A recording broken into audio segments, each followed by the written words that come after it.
I'm Chris Runge, and this is Study Hall. Welcome to Study Hall, the podcast dedicated to getting a little bit smarter about advertising.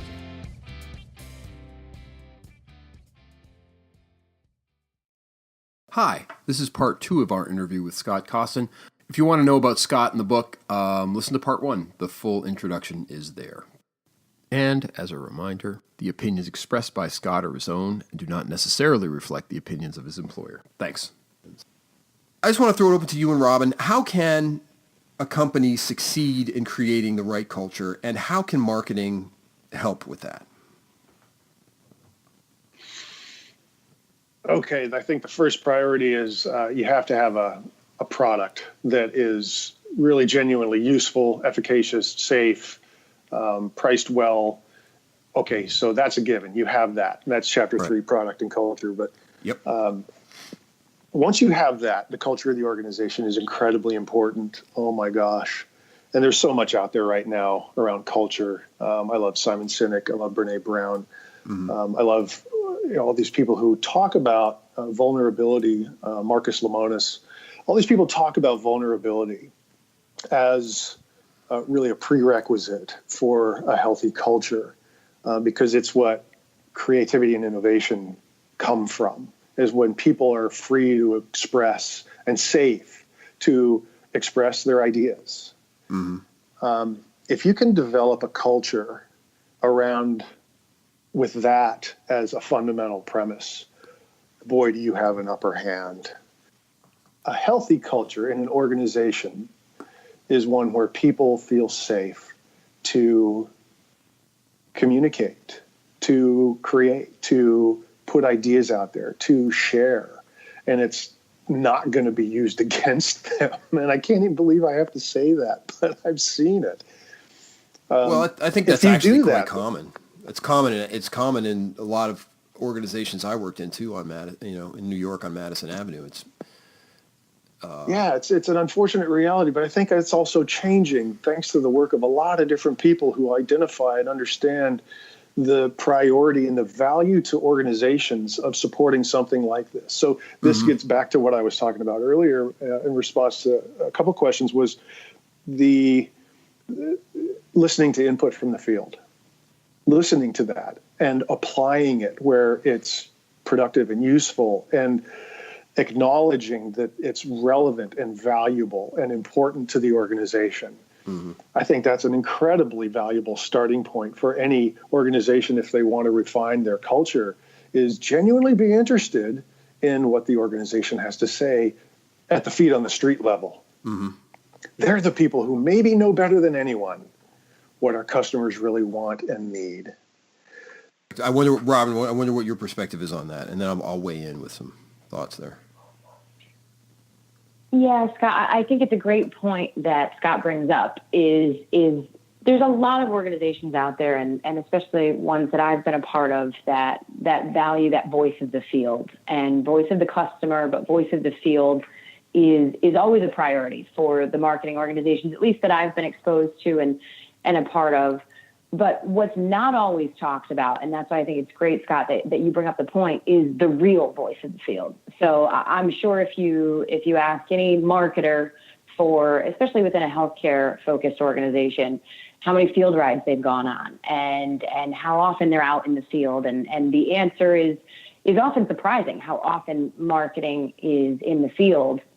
But the way the day looks, I'm sure to Scott's point, is not the typical day in the field. And how can those organizations do a better job of pushing back a bit and saying, I don't need to have a perfect day. I need to have an everyday when I come out to the field. And there's some trips that maybe need to be focused on getting into those hard folks to access and using that corporate title to gain access to some of the more difficult targets to see. But then there need to be trips, and maybe it's once a quarter, maybe it's once a year, even baby steps for organizations, that the marketing team has an everyday visit to the field, and that's the focus. And, I wonder, Scott, what you and your team would feel about those types of conversations to say, okay, once a year, let's go out and let's have a real day. I want to see what you really go through. And then have conversations that follow up with those committees or organizations within the sales force that give that constant communication to marketing. It helps to change that role a little bit more to validate what they're seeing versus almost reverse what the marketing team is learning when they go for those perfect days. I think that's an interesting point. The one thing I want to stand up for is national metrics. From the agency perspective, one of the best things we could do in order to create effective pieces is to understand what's going on at a national level, and understand how you can kind of triangulate the most effective message for the field by talking to people all across the country. And I think that's one of that to me seems like an opportunity for marketing as well. I think there has to be a certain degree of that, because it can get enormously complex if you start to drill down into even just the different areas of the country, the regions of the country, the Southeast, Northeast, et cetera. But if you start to go down into the MSAs, it gets incredibly complex. I think there has to be a degree of attention and decision making done nationally. But at the same time, what's relevant to me, district managers, region directors, field representatives, is the application and utility of any resources that are produced need to be very tactical, very specific, based on the priorities and interests of our customer. And if the representative district, if they're developing business, and it's that it's a result of the work that the representative is doing, whether or not someone is using a particular resource at the same frequency as somebody over in the Northeast is not the point. What is the point is they're developing business. Okay, well, how are they doing that? And then empower the people in that area to do what's necessary. Go in there with appropriately, effective. compliantly, within policy, but do what's necessary to be effective. Empower your people to do that. Oh my gosh! Now you've got now you have a very motivated, very successful organization. Yeah, I definitely agree, and I think that what Scott was touching on, when you're looking at interpreting results and understanding what works and what doesn't, it's very foundational and it's critical for marketing departments, especially, to not know just that they're growing, but why they're growing. Because when you find that out and you uncover the real utilization of the tools and the real aspects of business development and things that are happening every day within the field, those are those insights that become meaningful and scalable. It's important to just not sit back and watch the numbers go up, because they won't always go up.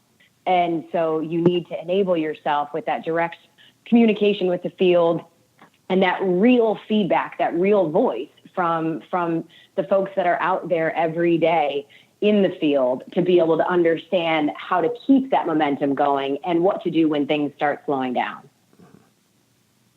Boy, I couldn't agree more, Robin. And I think there's a real reticence and fear sometimes that some people have when someone from the corporate office is coming to work with them. And man, that is not healthy. That is not productive. It just gets in the way of productivity, short term and long term. So how do you build a culture that doesn't exist? That when someone says, when my boss came to work with me when I was an individual contributor, I gave her exactly what I was doing every day.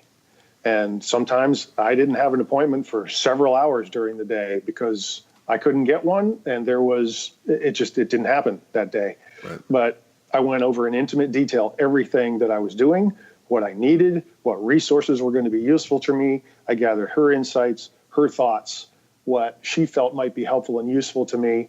We did business reviews, individual development reviews, and it was a very productive work day. But my call average was way below what was required, and it was an award-winning year. But, if you look at the call activity, no, it wasn't there. When the leaders were with me, I tell them exactly what helps me and now what helps my group be effective. There's no sugarcoating it.